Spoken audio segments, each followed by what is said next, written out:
La une de l'actualité. Le Premier ministre Abdelaziz Jarrad a présidé ce lundi une réunion consacrée à l'examen des mesures concrètes pour l'acquisition du vaccin contre le coronavirus, la Covid-19.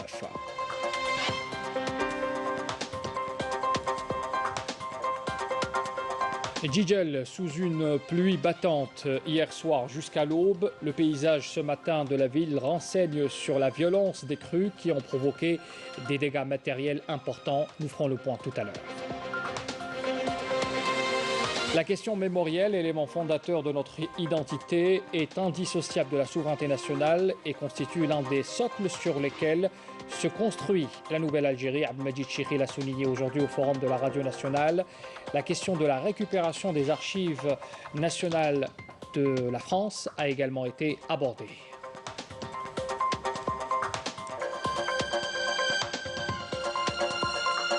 Une évocation historique ce soir, l'évocation du Shahid Ben Ramdan qui a marqué de son empreinte le mouvement national grâce aux nombreuses qualités qui étaient les siennes, notamment sa vénération pour l'unité nationale.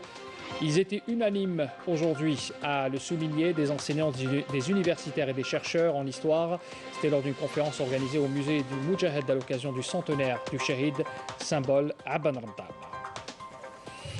Bienvenue à tous. Pour commencer d'abord ce journal en application des directives données par le président de la République, Abdelmajid Tebboune, le Premier ministre Abdelaziz Jarrad a présidé ce lundi une réunion consacrée à l'examen des voies et moyens permettant l'acquisition du vaccin contre le coronavirus. Ont pris part à cette réunion les ministres en charge des affaires étrangères, de la santé, des transports, de l'industrie pharmaceutique, de la réforme hospitalière, ainsi que le président de l'Agence nationale de sécurité sanitaire, les membres du comité scientifique de suivi de l'évolution de la pandémie du Covid-19 et des représentants du ministère de la Défense nationale.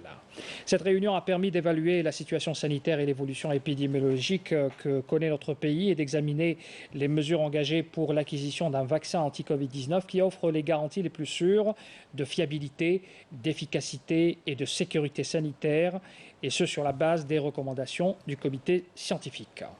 Dans ce cadre précis, un exposé du ministre de la Santé et des membres du comité scientifique a été présenté sur les travaux d'évaluation et de présélection des vaccins en cours de développement et d'homologation de par le monde, ainsi que sur les propositions en mesure et des mesures à prendre en vue de l'acquisition de ce vaccin et le lancement de la campagne de vaccination dans les meilleures conditions. À ce titre, le Premier ministre a donné des instructions pour engager toutes les mesures et mobiliser les ressources nécessaires pour assurer la disponibilité du vaccin et le lancement de l'opération de vaccination dès le mois prochain, donc janvier 2021, conformément aux directives du président de la République, sachant que le comité scientifique a d'ores et déjà arrêté une shortlist des laboratoires développeurs de vaccins et que les contrats sont en cours de finalisation pour les premières livraisons.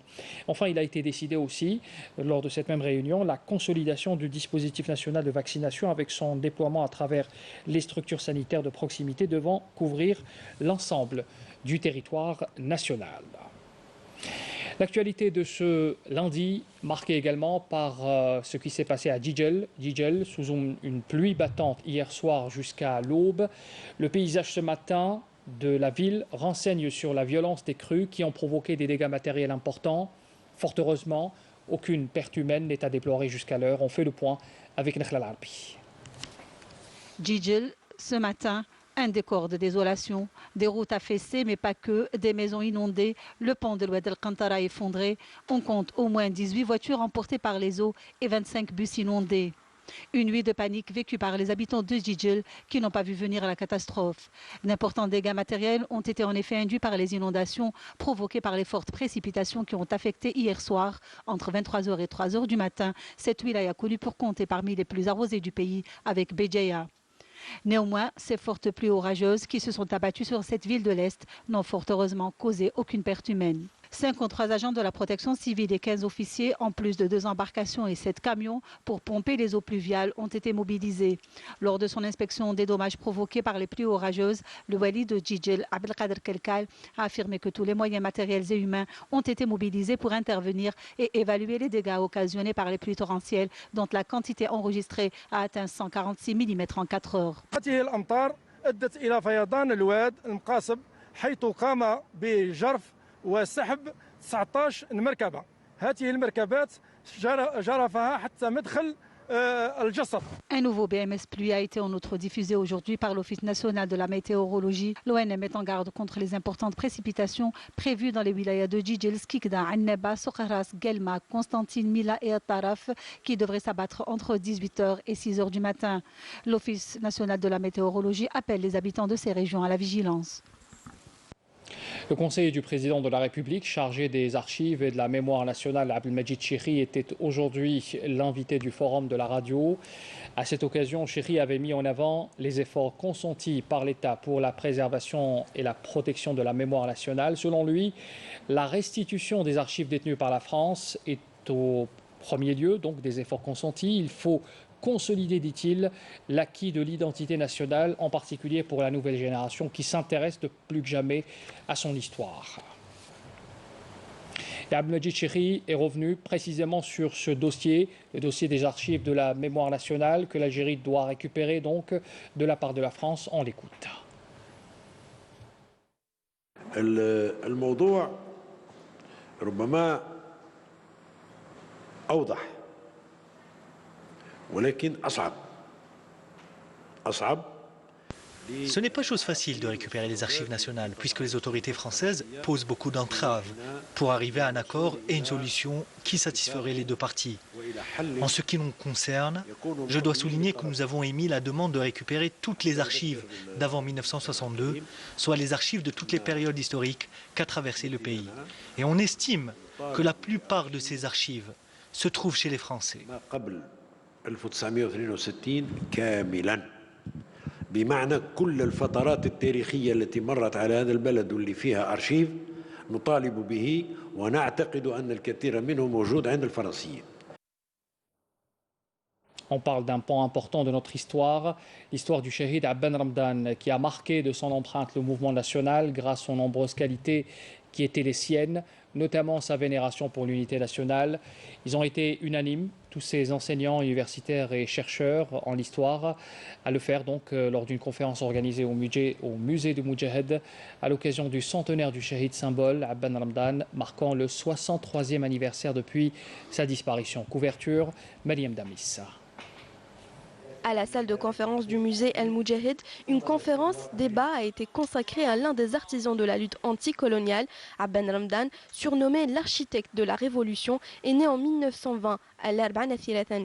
Pendant la guerre de libération, il joue un rôle prépondérant, notamment dans l'information et l'éveil des esprits. Sans génie, le prédestiné aux grandes missions révolutionnaires, Abben Ramdan était devenu une figure mythique de l'idéal républicain. Ramdan incarnait des vertus qu'on ne retrouve pas facilement chez ses camarades. Donc tout le monde lui vouait un respect parce qu'il avait cette compétence d'orienter et de dire voilà ce qu'il faut faire, voilà ce qu'il ne faut pas faire. Il mobilisait toutes les énergies et il défendait âprement et avec beaucoup de détermination le rassemblement de toutes les forces sociales. له هو الوحدة الوطنية ومن أجل الوحدة الوطنية كان حازما ومصرا على استعمال كل الوسائل يقول كل الوسائل وظل هدفه من النضال أن فرنسا دخلت بالقوة la violence لا تخرج من بلادنا إلا بالقوة. Il a consacré également son énergie à organiser et à rationaliser la lutte et à rassembler toutes les forces politiques algériennes au sein du FLN pour donner au sursaut du 1er novembre la dimension d'un grand mouvement de résistance nationale. Il impulse l'écriture de l'hymne national Qassaman où il a contacté le grand poète Moufdi Zakaria, mais aussi la création d'El Moudjahid, le journal clandestin de la Révolution. Des moyens limités et élémentaires, Abben et ses compagnons sont parvenus à faire face à un gigantesque appareil de propagande mensongère grâce à Al-Moujahid évidemment, mais aussi grâce avant la création des Moujahid, Abdel Ramdan utilisait le tract. Le tract, c'est un moyen de réagir vite à quelque chose, un événement. Et il était un rédacteur il rédigeait facilement, il rédigeait rapidement. Détenu en 1950 pour appartenance au Parti du peuple algérien, Abdel Ramdan est libéré 5 ans plus tard.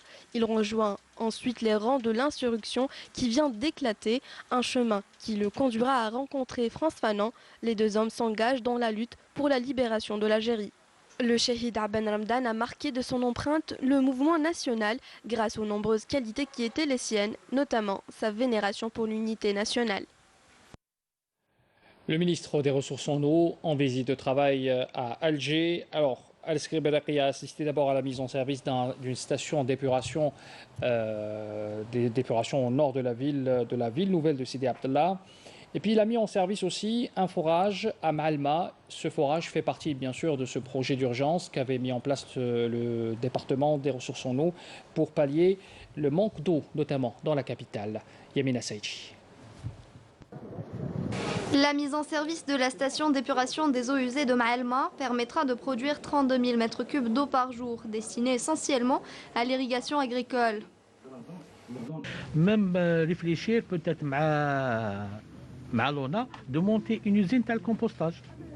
On va voir si on arrive à ça crée de l'emploi, ça crée de l'économie et ça ramène de l'argent et ça règle un grand problème d'environnement.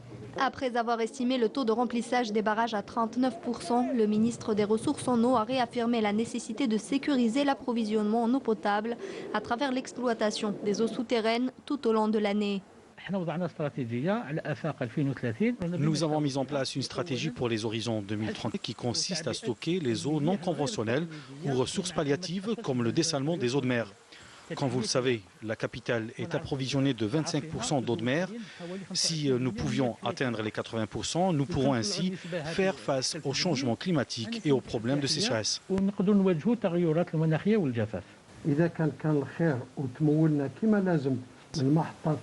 Si nous pouvons nous approvisionner des stations et des 71 forages, nous pourrons ainsi répondre aux besoins des autres régions. Au terme de sa visite, le ministre des Ressources en eau a procédé à l'inauguration du centre de formation de Séal. Ce dernier permettra d'accueillir 200 stagiaires afin de restructurer la filière formation des métiers de l'hydraulique. Le ministre de la Santé, Abdelrahman Ben Bouzid, a dévoilé les projets phares inscrits dans le cadre de la stratégie de numérisation du secteur de la santé visant à assurer une prise en charge sanitaire de qualité au profit bien sûr des citoyens. Bouchra Bouali. Dictée par l'impératif du tout numérique, la numérisation du secteur de la santé est désormais inéluctable. Plusieurs projets ont d'ailleurs été lancés pour atteindre cet objectif qui permettra une meilleure prise en charge sanitaire. Nous avons adopté une stratégie basée sur l'actualisation et la modernisation des structures sanitaires et leurs activités. J'ai donc aujourd'hui le plaisir de vous annoncer le lancement dans une première étape de 6 projets numériques. Il s'agit entre autres d'un projet d'hôpital et d'une pharmacie numérique, ainsi que d'un projet de numérisation de l'administration centrale et son raccordement aux établissements sanitaires. La numérisation du secteur de la santé fait partie des 64 projets de numérisation adoptés par le ministère de la Numérisation et des Statistiques avec le concours du ministère de la Poste et des Télécommunications à travers le raccordement des établissements sanitaires au réseau d'Internet. Nous avons étudié et adopté 64 projets de numérisation. À ce jour, nous en avons réalisé 36 et 28 sont en phase de finalisation avec un taux de 90%. Nous avons établi une communication satellitaire avec plus de 67 centres de santé et des hôpitaux dans des zones d'ombre. Et nous avons même formé dans ce domaine des techniciens de la santé. Nous avons également raccordé 3789 structures sanitaires au réseau d'Internet. Il est également question d'un projet d'adoption du numéro d'identification de la carte biométrique ainsi que son introduction dans le dossier médical électronique du patient. Ces projets écourteront le temps de traitement des données et permettront de prendre les meilleures décisions en temps réel. Le bilan de la Covid-19, 456 nouveaux cas confirmés, 384 guérisons, 9 décès enregistrés durant les dernières 24 heures. L'annonce a été faite tout à l'heure par le porte-parole du comité scientifique de suivi de l'évolution de la pandémie du coronavirus, le docteur Jamal Fourar. Il y a cette inquiétude également au Royaume-Uni, après l'apparition dans ce pays d'une nouvelle variante du coronavirus présentée comme plus contagieuse que les autres. Elle semble l'inquiétude en ce moment dans toute l'Europe, mais rien ne démontre à ce stade que cette variante entraîne des formes plus graves ou résistera même aux vaccins qui sont donc disponibles en ce moment. C'est ce que disent d'ailleurs plusieurs experts. Les éclairages de Naïma Chekchek. Beaucoup de questionnements sur cette nouvelle souche du coronavirus qui serait nettement plus mortelle, 70% plus contagieuse selon Londres, qui a obligé à un reconfinement pour 16 millions d'habitants de la capitale et du sud-est de l'Angleterre où cette nouvelle variante du coronavirus sévit. Nombre de pays européens comme l'Allemagne, l'Espagne, le Portugal ou encore la France ont sitôt suspendu les liaisons avec la Grande-Bretagne, générant de vrais blocages commerciaux avec ce pays. Le Premier ministre britannique Boris Johnson a dû présider cet après-midi une réunion de crise et hier, son ministre de la Santé admettait que cette nouvelle variante du virus était hors de contrôle et qu'il serait difficile de la contenir jusqu'à ce que la vaccination soit largement déployée. Selon des experts qui commencent à s'exprimer sur la question, rien ne démontre à ce stade que cette variante du coronavirus entraîne des formes plus graves ou résistera au vaccin. Emma Adcroft, épidémiologiste à l'université de Berne, informe d'emblée qu'il existe sans aucun doute des milliers de variantes dans les virus, pouvant être sans conséquences sérieuses sur la personne atteinte. Le plus important est de chercher à savoir si cette variante a des propriétés qui ont un impact sur la santé des humains, ajoute Julian Hiscox, professeur d'infectiologie à l'université de Liverpool. La nouvelle variante sur laquelle le gouvernement britannique a tiré la sonnette d'alarme comporte notamment une mutation nommée N501Y au niveau de la protéine spike, la spicule du coronavirus. Précise-t-il encore ? De son côté, l'épidémiologiste Emma Adcroft se montre prudente sur une contagiosité supérieure de 70%, avant d'ajouter qu'il est difficile d'affirmer que cette nouvelle forme est née au Royaume-Uni. Selon l'Organisation mondiale de la santé, des formes similaires ont été détectées en très faible nombre, en Australie 1 cas, au Danemark 9 cas, aux Pays-Bas 1 ou en Afrique du Sud. L'Italie a également annoncé un premier cas détecté hier. Même s'il n'est pas né au Royaume-Uni, il semble bien qu'il y ait grandi. C'est en Angleterre qu'il s'est développé, assure Emma Adcroft. Dans l'actualité également, le Sahara occidental, vous le savez, ce lundi, l'Allemagne a convoqué une réunion au niveau du Conseil de sécurité pour débattre des dernières évolutions, notamment cette prétendue souveraineté qui a été donc annoncée par le président américain Donald Trump. D'ailleurs, Canal Algérie consacre l'émission Question d'actu à cet événement qui se déroulera un peu plus tard dans la soirée avec le décalage horaire à New York. L'émission Question d'actu que vous pourrez suivre en direct tout à l'heure à partir de 21h. En attendant, retenez également cette réaction du commissaire à la paix et à la sécurité de l'Union africaine, Smail Chelgui. Il a estimé que le secrétaire général des Nations Unies, Antonio Guterres, aurait dû saisir le conseiller juridique pour rendre un avis concernant l'ouverture de représentations diplomatiques totalement illégales dans le territoire non autonome, affirmant que le peuple sahraoui est le seul à décider du devenir du Sahara occidental. Il a fait cette déclaration dans un entretien au quotidien arabophone Al-Khabar, paru ce lundi.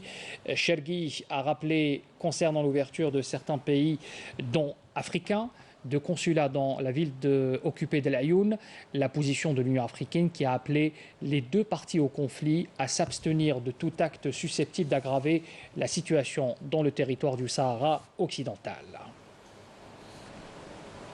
On revient en Algérie, direction l'ouest du pays. On vous emmène à Oran découvrir les nouvelles installations de l'Institut national de formation supérieure des cadres de la jeunesse et des sports.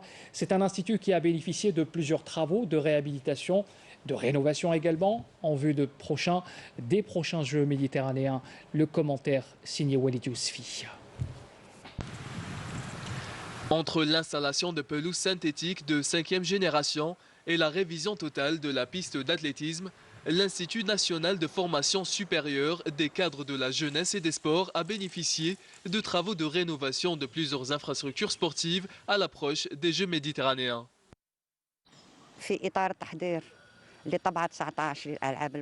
Cet institut national a bénéficié de plusieurs travaux de réhabilitation des installations sportives telles que les terrains de handball, de basket, de volley et de tennis. Une initiative qui intervient dans le cadre des préparatifs de la 19e édition des Jeux méditerranéens. Handball, basket, volley. Des travaux de réhabilitation pour la plupart finalisés.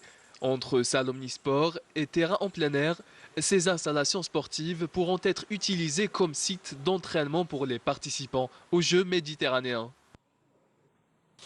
Chaque projet a un taux d'avancement. Par exemple, salle de sport, c'est on a 80, 98 هكا. taux d'avancement, قريب نديروا la réception provisoire. وصاد de foot, c'est كملنا معها اللي كانت هذه كان صاد فيها في حاله انهيار كان فيها ستاغناسيون دو بلوفيال ما كانش كاين دريناج دونك اون ريفي هذا البروجي من جديد عاودنا سيستم دريناج وعاودنا ميم طابي سانتيتيك هذا هذه 5e génération.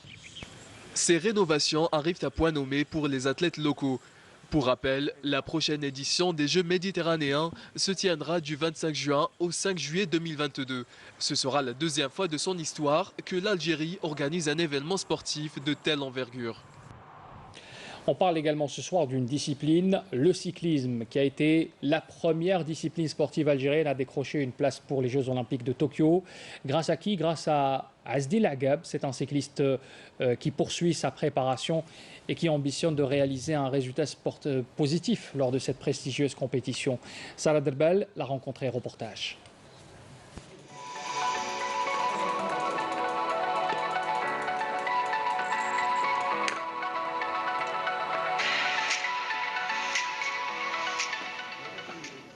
Il est 9 h du matin, après avoir déposé ma fille à son école.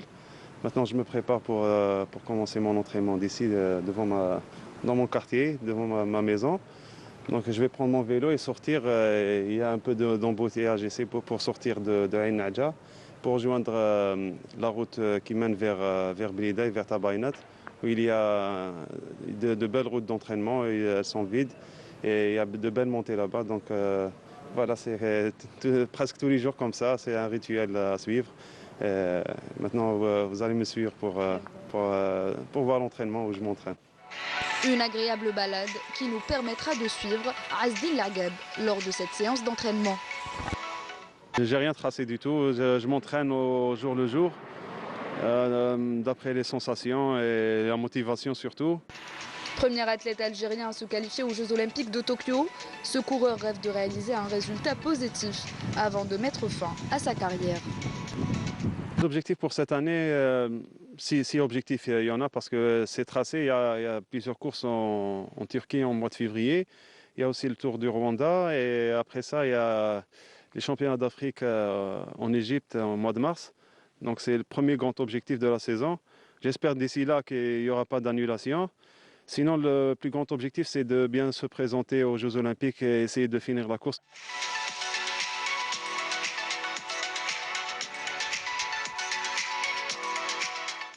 Le rappel des titres avant de clore ce journal. Le Premier ministre Abdelaziz Jarrad a présidé ce lundi une réunion consacrée à l'examen des mesures concrètes pour l'acquisition du vaccin contre le coronavirus Covid-19.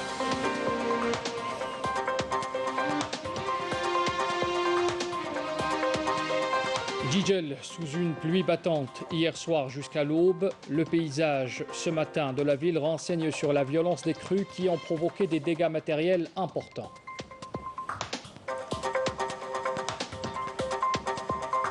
La question mémorielle, élément fondateur de notre identité, est indissociable de la souveraineté nationale et constitue l'un des socles sur lesquels se construit la nouvelle Algérie. Abdelmajid Chekhi l'a souligné aujourd'hui au Forum de la Radio nationale. La question de la récupération des archives de la France a également été abordée.